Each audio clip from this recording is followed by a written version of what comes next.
Senhores, o Ministério Público ficou aqui 1h30 sustentando para os senhores que ela mentiu. Ela vai ser condenada por um homicídio porque ela mentiu em delegacia ou porque existem provas que comprovam que ela agiu com vontade de matar e não existe nenhuma excludente que legitima a conduta dela. Então, eu chamo a atenção dos senhores para a gente se ater o que a lei diz, o que o direito diz. Cometer um homicídio é crime? Todo estudante de direito vai te dizer, depende. A gente precisa analisar os fatos, a gente precisa analisar o contexto para verificar se naquela condição existe alguma situação que legitima a conduta do agente. E eu vou apresentar tudo isso para os senhores. Mas a minha primeira missão é apresentar para os senhores como um juiz julga, porque é uma missão muito difícil. Eu jamais me colocaria na figura da doutora Juliana. Eu jamais me sentiria confortável em condenar uma pessoa sabendo que ela pode ser inocente. Então, para mim, eu acho muito melhor defender uma pessoa do que condenar uma pessoa. E aí, eu preciso mostrar para os senhores como a doutora Juliana exerce a sua função com maestria. Como a doutora Juliana consegue superar essa dificuldade. O que a lei fala para que os juízes sigam? Qual é a orientação que a lei dá? E aqui, eu vou ler a lei para os senhores, porque isso é muito importante. Hoje, os senhores fazem o papel da doutora Juliana. Hoje, os senhores são um juiz natural deste caso que vai julgar a vida da senhora Amezilda. E os senhores precisam saber como que um juiz julga. Então, eu vou ler para os senhores o que a lei fala no artigo 155. O juiz formará a sua convicção pela livre apreciação da prova produzida em contraditório, não podendo fundamentar suas decisões em informativos colhidos em investigação, ressalvada as provas cautelares, não repetitivas. O que significa isso? Isso aqui é a lei falando para o juiz, olha, para você condenar alguém, você precisa analisar todas as provas, oportunizar o contraditório e, ao final, se não restar dúvidas, aí existe uma possibilidade de condenação. E aqui, eu convido os senhores para confrontar essa prova, analisar essa prova. O ponto assim, mais fulcral que eu vejo é o seguinte, foi dito que a família se importava, que a família, ele era bem quisto pela família. Se fosse meu irmão, eu estaria aqui.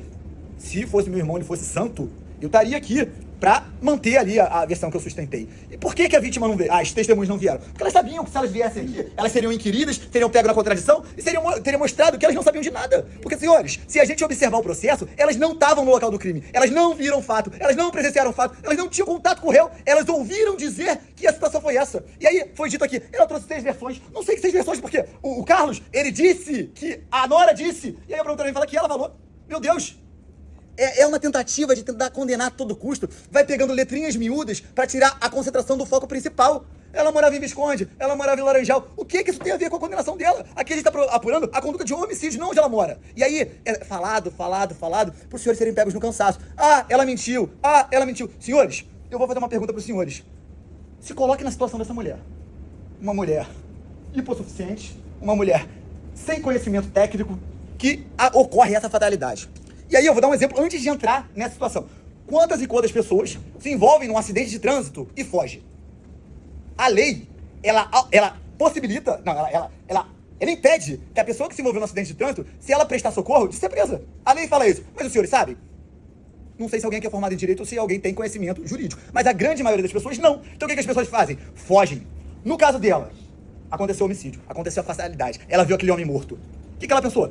Acabou minha vida, eu vou ser presa. O direito não manda ela se entregar. Existe a autodefesa. A Constituição não contém interjúrio. Ela pode falar o que ela quiser.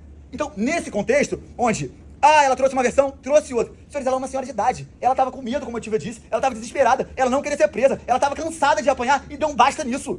E aí, a partir do momento que ela reage, todo o constrangimento, todo o maltrato, todo o sofrimento que ela sofreu, ela, em tese, é responsabilizada por esse ato. E aí a gente precisa entender se o direito, o processo penal, ele precisa ser enfrentado. E a gente precisa verificar se o crime ele passa por todas as etapas para ocorrer uma condenação. Então, a pessoa que comete um fato típico, ela pode ser condenada? Pode. Mas tem que verificar as outras etapas do procedimento para verificar se existe a possibilidade de condenação. A segunda etapa é a ilicitude. Se o crime tiver ilicitude, a gente vai para a próxima etapa, que é a culpabilidade. Nesse caso aqui, a gente sustenta que não existe ilicitude na conduta dela. Ela praticou o crime de homicídio? Praticou. Mas a lei, ela traz uma previsão legal. Não só a lei, isso é bíblico. É instintivo. A gente, quando tem a nossa integridade violada ou colocada em risco, a lei autoriza, legitima, permite a gente reagir. E essa senhora, depois de tanto sofrimento, naquele dia, ela resolveu dar o basta. Naquele dia, quando ele pegou o facão, chamou ela, falou que ela estava fazendo piranhagem. Ela reagiu. Ela pegou a vassoura e tacou o fogareiro nele. Porque se ela não fizesse isso, ia ser ele sentado aqui e ela no caixão. E aí a gente precisa entender se essa conduta merece a condenação dela. E o direito, eu vou ler o que ele fala em seu artigo.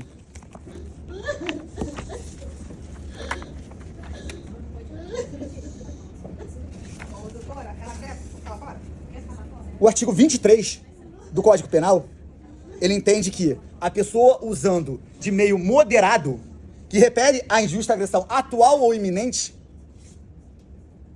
defendendo o seu direito ou de outrem, não deve ser culpada. E vamos analisar o caso. Vamos apurar o caso.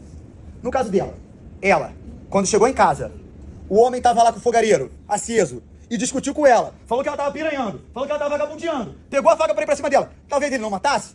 Não sei, talvez ele foi só para assustar. Mas quantas violências essa mulher já sofreu? Ela não sabia, senhores. Ela ia pagar para ver? Não. A partir do momento que o cara pegou a faca, o direito já legitima ela reagir, porque a gente está na figura da iminência da lesão ao bem jurídico tutelado. Então, a partir do momento que ele pega a faca e parte pra cima, ela, na tentativa de parar ele, ela dá uma vassourada no fogareiro pra queimá-lo. E aqui foi dito, mas as queimaduras foram fortes. Senhores, dependendo do tecido da roupa, se for um poliéster, igual essa calça aqui, cara, isso é plástico.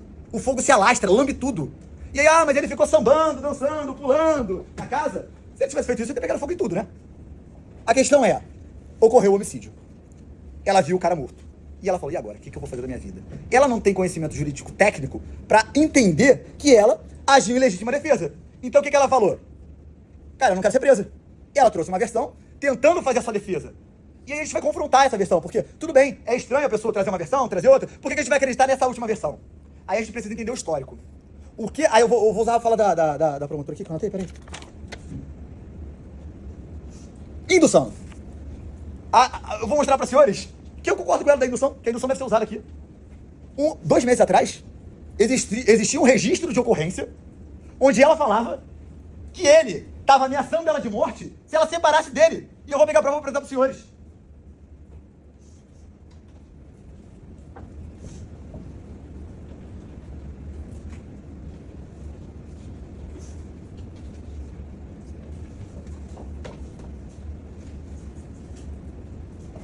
Doutora, folha 31 do processo é o registro de ocorrência. Tá bom. Eu te mostrei, mas não mostrei muito bem? Não, não mostrei muito bem. Eu já mostrei pra gente. É só para dizer as folhas para a doutora, caso queira acompanhar. Aqui.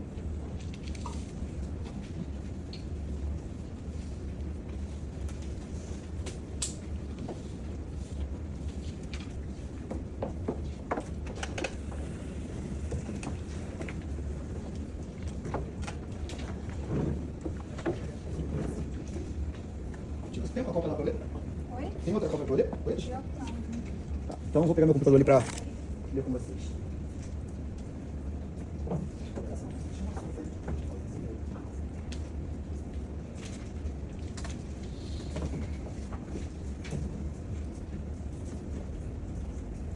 Isso aí foi 2 meses antes dos fatos, senhores.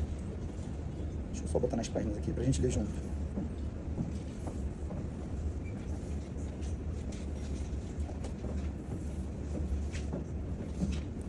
Você quer confirmar? Deixa eu ver só.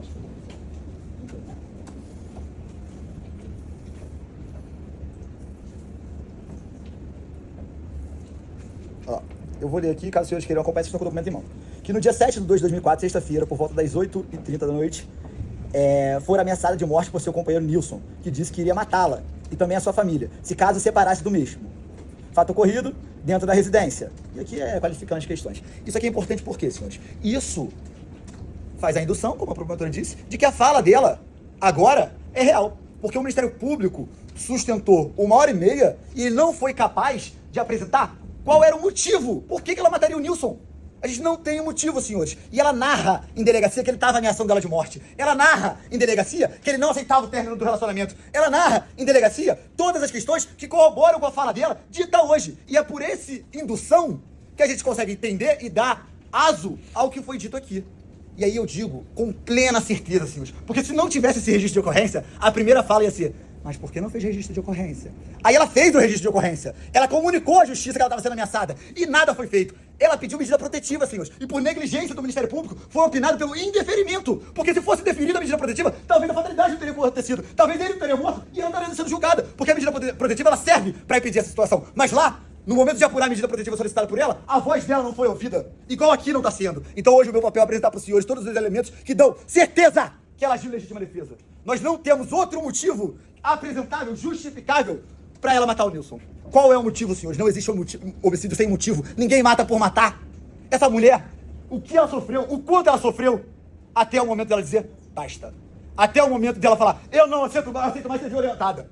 E ela reagiu à injusta agressão praticada pelo Nilson. E a partir do momento que ela reage à injusta agressão, o direito autoriza essa conduta e ela não deve ser condenada por isso. E por isso hoje os senhores são os responsáveis de analisar essa conduta e verificar se existem possibilidades de condenação, e a defesa já ressalta. Não existe, senhores. Não existe possibilidade de condenação. Nesse caso, é um notório legítima defesa. Uma senhora pacata, sem registro, não teve nenhum conflito com o ex-marido dela, mas no momento que ele conheceu o Nilson, foi o atraso de vida dela. E nesse momento, onde o homem conturbava, ameaçava, modificou toda a situação dela, ela reagiu. E aqui, os senhores precisam entender que dentro da violência doméstica, é comum que as mulheres se culpem. Eu atuo bastante na violência doméstica, eu faço assistência para mulher vítima de violência doméstica, e muitas delas acham que a culpa é dela. Ela acredita que ela merecia apanhar porque ela não fez a comida do marido, que ele chegou cansado em casa, e ela estava cansada e não fez a comida, e ele bate nela, ela fala, doutor, mas eu não fiz a comida, eu tô errada. Então, o ciclo da violência doméstica, ele é vicioso, e a mulher, quando ela tá naquele contexto, quando ela tá afundada ali, ela não consegue reagir. Se a mulher, ela tá dentro de um relacionamento tóxico, se ela não tem ajuda, se ela não tem amparo, ela não enxerga. E é por isso que é criado toda uma estrutura para dar esse suporte à mulher. Mas aqui, a gente tá falando da senhora Mesilda, que morava lá dentro do Laranjal, que nem a polícia entra. Que não tem conhecimento, que não tem acesso à internet, que não tem acesso à informação para entender o que é violência doméstica e como ela deveria agir. Então, dentro desse contexto, pra gente não basta nessa situação, ela precisou agir, senhores. E nessa conduta, onde ela reagiu, ela tá legitimada. Ela tá legitimada, o direito autoriza essa conduta. E aqui, muito foi dito assim, mas a irmã disse, aí eu volto a dizer, a irmã disse, que o Carlos disse, que a cunhada disse. Cadê essa cunhada? Por que o Ministério Público não foi atrás dela? Por que a polícia não foi atrás dela? Porque eu volto a dizer, a lei fala em seu artigo 156 que incumbe a prova a quem alega. Se está alegando que ela matou e não foi em legítima defesa, essas provas têm que vir ao processo. É preciso apresentar essas provas para o juiz para que ele entenda que não existiu legítima defesa e condene a pessoa, senhores. Eu fiz uma busca rápida ontem sobre a situação de violência doméstica. A cada 6 horas, uma mulher é vítima de feminicídio. A cada 6 horas, uma mulher é vítima de feminicídio. A gente está aqui desde as 10, 11, 12, 13, 14, 15. Daqui uma hora, a gente vai ter uma vítima de feminicídio. Feminicídio é uma coisa muito séria. E a gente precisa combater. As leis vêm sendo endurecidas para que a gente impeça isso, mas infelizmente a nossa sociedade ainda vive numa sociedade machista, numa sociedade onde a mulher é subjugada. E a dona Mesilda é uma prova social disso. Segundo o Anuário Brasileiro de Segurança Pública, em 2024, o número de feminicídios chegou a 1.467. Então, 1.467 mulheres foram mortas. E essas 1.467 mulheres, muitas delas não fizeram registro. Muitas delas tiveram medo de representar o agressor. Muitas delas não enxergaram que estavam dentro do relacionamento tóxico até acontecer o homicídio. E aqui, eu trago uma indagação aos senhores. Foi dito pelo Ministério Público que, às vezes, o processo ele não vem com provas exuberantes que comprovam a autoria e a materialidade do crime, né? Dando a entender que, na dúvida, a gente pode condenar. Contudo, entretanto, todavia, eu preciso apresentar para os senhores o que a lei diz para o juiz, o que a lei determina para o juiz em contextos onde a prova não foi suficiente, onde nós não temos elementos sólidos que comprovam que ela agiu com vontade de matar. O próprio Ministério Público voltou atrás na questão do motivo fútil, porque ela falou que não ficou bem demonstrado. Então, se não foi isso, o que foi? A doutora fez tudo mesmo. Voltei atrás, não, eu fui numa linha só. Não, estou falando da doutora, estou falando do Ministério Público. Porque a acusação pedia motivo fútil. A acusação pedia motivo fútil e o Ministério Público voltou atrás. E aí, dando a entender, demonstrando, certificando que a gente não sabe o motivo. A gente tem dúvidas. Por que o homicídio existiu? E o que a lei fala? Novamente, vou abrir o código, que é muito importante dentro de uma sociedade democrática de direito. Nosso prisma é a legislação. Artigo 386.7. O juiz absolverá o réu quando não existir provas suficientes para condenação. Como a gente vai condenar uma pessoa se a gente não sabe o motivo do homicídio? E aqui eu ressalto, talvez os senhores estão com dúvidas em relação a algum motivo, né? A defesa, ela não nega a autoria. A defesa, ela não nega a materialidade. E a discussão no Ministério Público foi sobre autoria e materialidade, falando que ela mentiu, que ela praticou o crime. Sim, ela praticou o crime, senhores. Mas dentro da legítima defesa, legitimada pelo direito. O direito, ele autoriza qualquer pessoa que está tendo a sua integridade violada reagir à injusta agressão. Então, dentro desse contexto, a gente tem elementos sólidos que demonstram que ela agiu em legítima defesa. O registro de ocorrência, onde ela narra que estava sendo ameaçada por ele, é uma prova sólida, concreta, anterior ao fato, que demonstra que ela já vinha sendo ameaçada, que demonstra o perfil da vítima, ora vítima, que não é tão vítima assim, porque o homem que ameaça, o homem que bate, o homem que arranca dente de uma senhora, para mim não é vítima, senhores. Infelizmente é uma fatalidade, mas essa fatalidade existe exceções. O legislador, no momento de ditar as leis, porque o homicídio, ele é um crime passional, ele envolve sentimento. Então, determinadas situações é justificável que a pessoa pratique um homicídio. Eu não estou dizendo que é legal, mas é justificável. Eu tenho uma filha de 4 anos. Se alguém tenta alguma coisa contra ela, se um cara estupra ela, eu vou chamar a polícia. Não vou, eu posso ser preso. Mas eu vou honrar a minha filha. Eu vou reagir à injusta agressão que ela sofreu. E nesse caso, a lei me autoriza, me legitima a revidar a injusta agressão que ela sofreu. E aqui seria de terceiro, não seria nem minha. E eu estaria legitimado a revidar essa agressão. Então, no caso dela, onde ela sofreu a agressão durante tempos, e no momento onde ela estava na iminência de tomar uma facada, ela reagiu. E toda a narrativa, todo o contexto apresentado, o registro de ocorrência, a versão dela aqui em delegacia, e a filmagem, ela não falou muito diferente não, senhores. Ela trouxe todos os fatos. Ela só não disse que ela tacou fogo, porque ela estava com medo de ficar agarrada lá na delegacia. Mas a versão, se a gente confrontar com tudo que foi apresentado, no mínimo, a gente tem dúvida se existiu a legítima defesa. E eu novamente volto à lei. O que a lei fala quando o juiz tem dúvida se existiu legítima defesa ou não?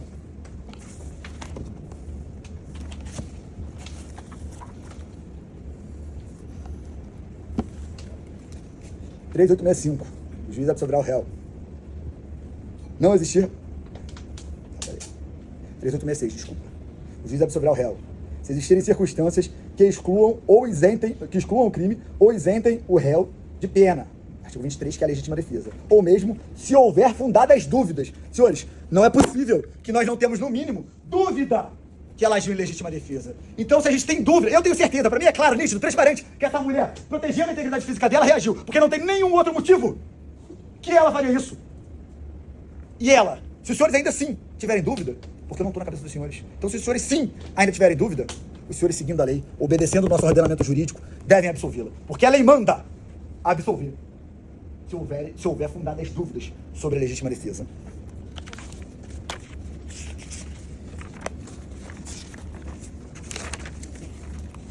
Senhores, se nós pararmos para observar esse processo, o que a acusação quer é uma condenação por fofoca. Porque o fulano disse pro ciclano que o Beltrano fez isso. E aí a gente confronta esse argumento, né? Se fosse verdade, se a Nora tivesse dito, qual o sentido da Nora entregar a sobra? Aí, eu fiz um tapezinho aqui, que eu vou pedir para apresentar aqui no telão, para os senhores verem. Os senhores já viram, né? Mas eu vou dar uma ênfase naquela fala, porque ela mesma fala que era murmurinho do bairro. É o vídeo, é a gravação toda. Da audiência. É porque eu já tenho os minutos aqui. Não, mas eu não posso. Deixa eu falar de Um minuto. Essa não. Tá nos autos. Tá no processo. É, mas tá no processo. Não, mas aí, doutor, você tá aqui, pra que o senhor tá me dando pendrive? Faz Para sentido. facilitar aqui a apresentação, para a gente não ficar ali caçando os minutos, mas tudo bem, É assim que apresenta. funciona, me dá os minutos. Perfeito, Não, se não para o tempo, a gente olha primeiro o que é, mas a questão Não, de mas mostrar se é da audiência, Eu ele tenho fica essa mostrando. questão. Então, me dá- se é dos autos, me dá dos autos, acabou. Podia ter lembrado, doutora, antes pra gente poder analisar. Não tem Exatamente. problema. Não, mas é da audiência. Então, me dá eu vou a data e o minuto. Só Então, isso. vai dar uma pausa aqui pra gente analisar primeiro, não tem problema nenhum. Qual o número da audiência? A data, só a data. 2 minutos e De 57. que dia? Deixa eu só tem uma. Só tem uma audiência. Qual testemunho? É a dona Odete, Odete. A primeira ou a A segunda? primeira. A primeira, Ozenilda, Ozenilda. Ozenilda. 2 minutos e 57. 2,57.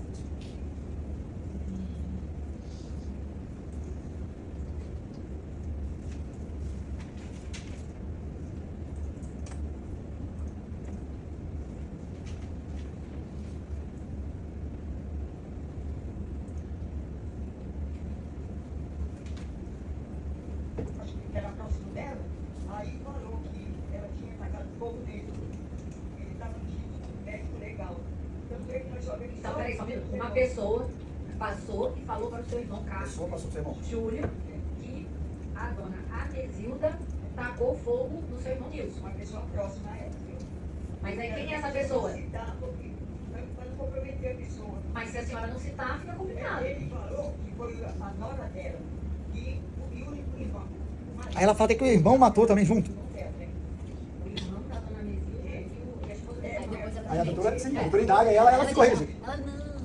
É uma questão totalmente Não, confusa. peraí, calma. São duas coisas diferentes. Então essas pessoas também A mataram? doutora foi muito bem ali na inquirição, porque Vai tava... esclarecer. Não, peraí, só um minuto. Quem foi a pessoa que procurou o Carlos Júnior? Mas quem foi a pessoa que avisou?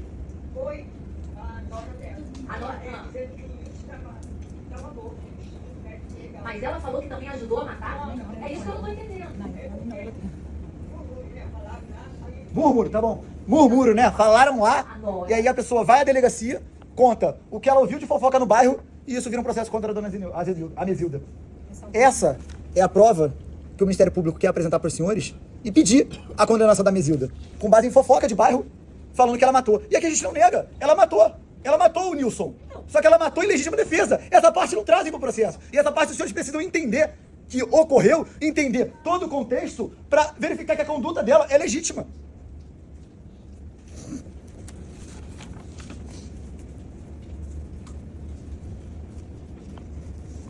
Aí confrontando a prova, né? Os irmãos, nas narrativas deles, a gente consegue entender ali que não existia uma proximidade entre a família. Porque um falava que viu o irmão uma vez, outra vez, aí não sabia nem o endereço onde o cara morava. Ah, porque eu não sabia que ele estava morando ali. Aí um dá o endereço da mãe, outro dá o endereço de Visconde, outro fala que não sabia que morava lá e o cara morava com ela. Isso aqui é incontestável. Se ele não morava com ela, por que ele morreu na casa dela? E aí a gente vai confrontando, porque o papel do juiz é enfrentar a prova apresentada e verificar se supera a dúvida razoável do processo. Se a gente não tem dúvidas que ela praticou o crime, aí o juiz pode condenar. E nesse caso, senhores, uma condenação dessa mulher, além de ser uma sentença de morte, é uma situação totalmente justa. Esse é o processo mais difícil que eu estou enfrentando, porque ela errou. Ela errou por falta de orientação, ela errou por falta de instrução, no momento onde ela trouxe versões diferentes na delegacia, e ele sabia que isso ia ser explorado, é praxe do Ministério Público, ele quer pegar frases aqui e apresentar para os senhores. Mas aí eu falo para os senhores, será que a gente deve condenar ela? Porque ela deu uma versão na delegacia, e hoje ela trouxe a verdade dos fatos, e entendendo a verdade dos fatos com as versões que foram apresentadas na delegacia, trazem verossemelhança do que ela agiu em legítima defesa, e o próprio registro de ocorrência, 2 meses antes do fato, corrobora com a legítima defesa? E se os senhores entenderem que sim, os senhores devem absolvê-la. Deve absolvê-la, porque a pessoa, quando ela age em legítima defesa, ela não deve ser condenada. Deve absolvê-la, porque a pessoa, quando protege sua integridade física, ela não deve ser condenada. Deve absolvê-la, porque essa mulher sofreu diversas ameaças, vários constrangimentos de um agressor, e quando ela reage, quando ela resolve dar um fim nesse relacionamento tóxico, ela é acusada e julgada aqui nesse tribunal. Mas hoje, a gente tem a plena convicção que cada um dos senhores vão tomar a decisão certa, pautada na lei, pautada em tudo que foi apresentado aqui para os senhores, seguindo a legalidade, igual a doutora Juliana faz em suas decisões, igual um juiz togado deve seguir, porque dentro de uma sociedade do Estado Democrático de Direito, a lei é o nosso prisma. E se a gente foge da lei, a gente está fadado ao fracasso. E aqui foi dita uma frase muito triste. Eu me senti extremamente frustrado quando foi dito que hoje os senhores devem fazer vingança pela vítima. A gente está transformando o tribunal do júri num tribunal de vingança, senhores. Ou aqui é um tribunal de justiça, onde o juiz é imparcial, onde o juiz deve analisar a prova, onde o juiz deve ver a lei e aplicar o que a lei manda. Nosso sistema jurídico não é um tribunal de vingança, senhores. E hoje, os senhores não devem fazer vingança. A vingança, ela foge à legalidade. A vingança, ela foge ao Estado Democrático de Direito. A vingança, ela traz diversos confrontos na sociedade, gera guerra. Então a vingança, ela não é um sentimento onde deve ser apurado nesse local. Aqui a gente deve seguir a justiça, aqui a gente deve seguir a lei, aqui a gente deve verificar a prova e verificar se existe possibilidade de condenação. Então a fala foi totalmente mal colocada nesse contexto. O juiz ficou com peninha e soltou ela.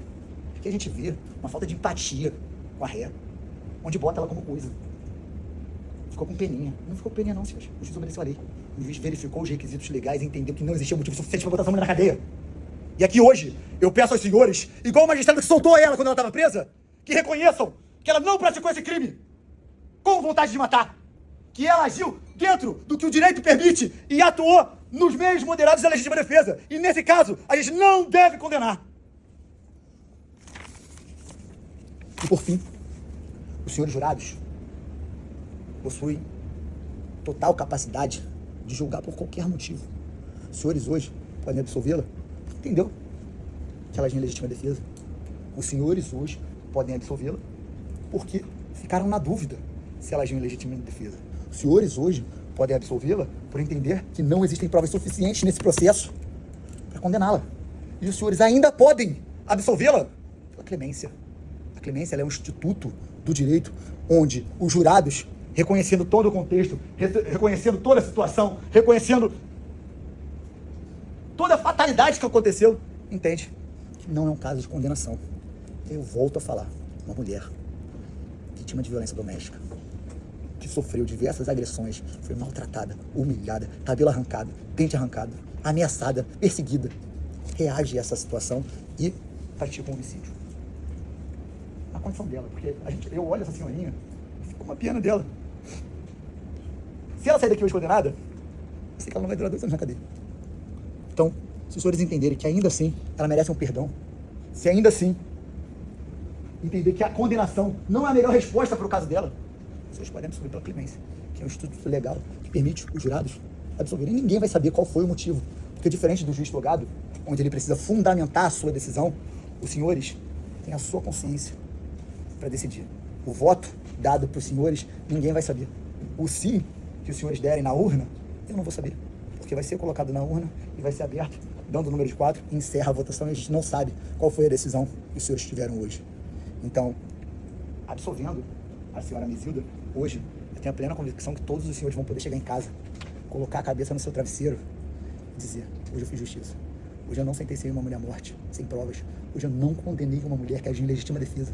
Hoje eu não condenei uma mulher que foi maltratada, humilhada, massacrada por um homem e revidou essa agressão. E vão fazer justiça. Eu vou acrescentar só rapidamente, porque eu já cheguei um pouco tarde. Então, senhores, primeiramente, eu peço minhas desculpas. Eu deixei a minha filha adoentada, como foi passado. Passei 3 horas no trânsito para estar aqui. Então, não estaria, com certeza, se não tivesse um bom motivo.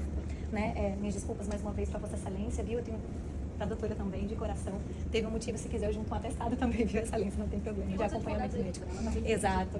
Então, mas de qualquer forma, eu gostaria de fazer, né, de dizer essa gentileza, tecer, porque é importante, né, para vocês entenderem também que nós temos nosso lado humano como advogado, e não é só porque nós somos advogados que nós temos uma responsabilidade legal ou um dever legal de pegar qualquer caso.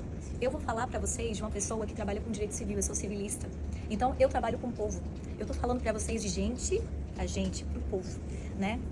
Antes de chegar até aqui, eu juro a vocês, eu pensei muito se eu acabaria vindo ou não, porque tava aquele trânsito absurdo, minha bebê tá adoentada, e aí eu senti um impulso, né? Eu acho que é o impulso realmente da justiça. Eu falei, eu vou chegar lá porque eu talvez tenha algo a acrescentar. Senhores, isso ecoava na minha cabeça uma coisa, uma frase, que eu vou passar para vocês agora, que diz assim: conhecereis a verdade, e a verdade vos libertará. Houve mentira, talvez em algum momento ela tenha falado algo que não foi, mas senhores, vejam o processo. Várias pessoas falam coisas com coisas ali, ela também estava no momento dela como mulher, né? Mas hoje a verdade foi elucidada. E aí vocês podem, com essa verdade, essa liberdade que os senhores têm agora, realmente fazer a justiça. Porque são mulheres, pelo que eu vejo, inteligentíssimas, senão não estariam sentadas aqui. Todas, nós somos. Os homens também, mas primeiro, deixa eu terminar de falar com as mulheres, né? Nós temos aqui pessoas inteligentíssimas. Se as senhoras pensarem minimamente no pouquinho do que aconteceu aqui, a doutora Tilva, ela falou muito, não foi? Em nenhum momento, quando ela estava narrando os fatos, aquela mulher teve qualquer tipo de reação. Por quê? Porque na cabeça dela, uma mulher estava falando de mulher. Não sei se os senhores perceberam, mas no momento que um homem começou a gritar, começou a olhar para ela e lembrar tudo que ela passava, senhores, a reação foi instantânea. Isso, meus senhores, a gente não tem como forjar isso. Não tem como combinar. Eu quero que os senhores levem isso em consideração, que os senhores pensem nas suas filhas, pensem nas suas netas, pensem, inclusive os senhores homens também, que os senhores não querem que aconteça lá no futuro, porque sim, o Estado foi omisso, o Estado não protegeu essa mulher, mas os senhores podem. Então façam a diferença, eu peço de coração, né? Isso, e mais uma vez, me desculpas pelo meu atraso, eu tinha que vir até aqui para dizer isso, tá? Muito obrigada pelo tempo dos senhores. Senhores, eu só vou voltar aqui para ler os quesitos para os senhores, como os senhores devem votar. Encerro minha fala, prometo ser breve. Se a promotora não vier em réplica, a gente finaliza e volta todo mundo para casa. Como é que vai ser votado? Não sei se alguém já participou de um júri ou não, mas eu gosto de explicar, né? Vai ser passado uma urna, os senhores vão ter o papel sim e não, vão botar dentro da urna. Então, em relação ao primeiro e ao segundo quesito, que seria a materialidade e a autoria, onde explico o crime existiu e a autora é a Mesilda, aqui não tem divergência entre o Ministério Público e Defesa. tanto o Ministério Público quanto a defesa. Um pouquinho mais alto, só pra eu entender. Materialidade de autoria. Ah, tá, você tá falando muito baixo. A materialidade de autoria não é objeto de embate entre a gente. Ambas as partes entendem que o crime existiu e que foi a Amizilda. O nosso embate vai ser no terceiro quesito, onde a defesa entende que deve ser reconhecida a absolução e o Ministério Público entende que deve ser a condenação. E aqui nesse quesito eu preciso explicar para os senhores por que os senhores devem absolver. Como foi dito, os senhores devem absolver a senhora Amizilda porque ficou demonstrado, provado, comprovado que ela agiu em legítima defesa. E nesse processo, no mínimo, no máximo, os senhores podem ter dúvida. No máximo, os senhores podem ter dúvida. E a lei manda o juiz absolver na legítima defesa se houver fundadas dúvidas. Então, por todo amparo legal e respaldo jurídico, os senhores devem absolver a senhora Amizilda. Mas também existe a previsão do 3867, onde a lei fala que se não houver provas suficientes, o juiz deve absolver. E a gente entende que essa fofoca não é argumento suficiente para condenação. E se a gente não tem provas sólidas que demonstram que a dona Amizilda praticou o crime de homicídio e o crime é um fato típico, antijurídico e culpável, os senhores devem absolvê-la nesse sentido. E, ao final, a clemência, que também se enquadra aqui nesse requisito. Então, se por algum desses motivos os senhores concordarem com a defesa, nesse momento, no terceiro quesito, os senhores devem responder sim. E qual vai ser a consequência da resposta do sim? A gente encerra a votação, a dona Amizilda é absolvida, volta para sua casa com seu filho, que está ali, aguardando a sua mãe, sabendo que ela é inocente, onde ele orientou várias vezes para ela largar esse homem, e ela, no contexto de relacionamento abusivo, ela não conseguia sair daquele ciclo vicioso. E hoje ele falou comigo que ele se sente até culpado pela sua mãe. E ele sabe que se ela for presa, a morte vai ser fatal. E ele vai ter que carregar essa responsabilidade por não ter agido. Na época, ele, doutor, eu deveria ter agido, eu deveria ter tirado ela na marra. Mas eu deixei ela seguir a vida dela e me arrependo até hoje. Então a defesa pede para os senhores que no terceiro quesito seja absolvido.